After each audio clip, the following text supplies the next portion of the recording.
Hello, what's up? Good morning. Here, welcome to my vlog. Glenn is here. Nandito ko ngayon sa strawberry farm. Kumbaga, ito yung mga lugar na nagpipitasan nila ng mga strawberry dito sa Taiwan. So, andito ko ngayon sa paggawaan ng ice cream. Ginagawa nila ng ice cream. Ginagawa ng ice cream yung strawberry. So, ito po. Ayan po. Magsimula ko dito. Ang ganda-ganda ng kulay, no? Hindi natin maintindihan, pero siyempre, meron naman nakalagay na strawberry. Yan na po yun. Strawberry ice cream. Ayan po yung strawberry farm. Okay? Itong lugar na to, puro to mga paggawa ng ice, ng strawberry. Pitasan ng strawberry, tapos pa ice cream. Ayan po. Ayan po yung motor ko. Kakarating ko lang dito sa Ayan po. Dito po tayo dito sa malapit sa Tainan Science Park. Itong lugar na to. Itong lugar papunta dito. So, motor ko lang. Ayan po yung strawberry farm. Diyan po sila namimitas ng strawberry. Ayan po. Medyo hindi po tayo makakapasok kasi po hindi po tayo allowed. Baga parang restricted area lang po.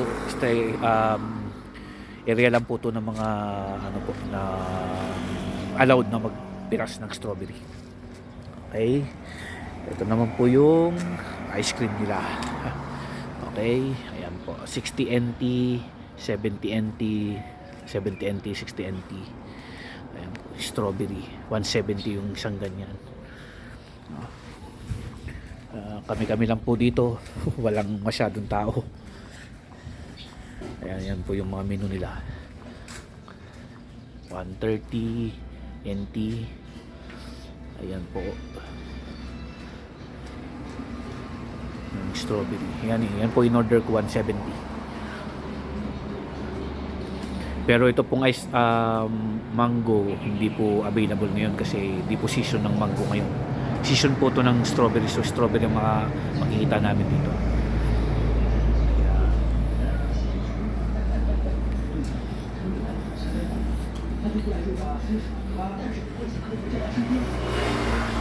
Yan po yung mga price.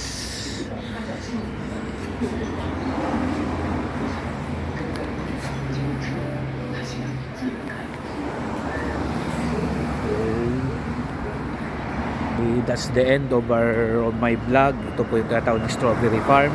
Strawberry na paggawa ng mga ice cream.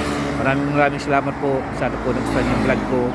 Sana may naipulot. Yung tungkol naman po sa place kung papunta ko dito, ilalagay ko po sa title ko po ng video na to, ng vlog ko. Maraming salamat at sana nagustuhan niyo yung aking vlog.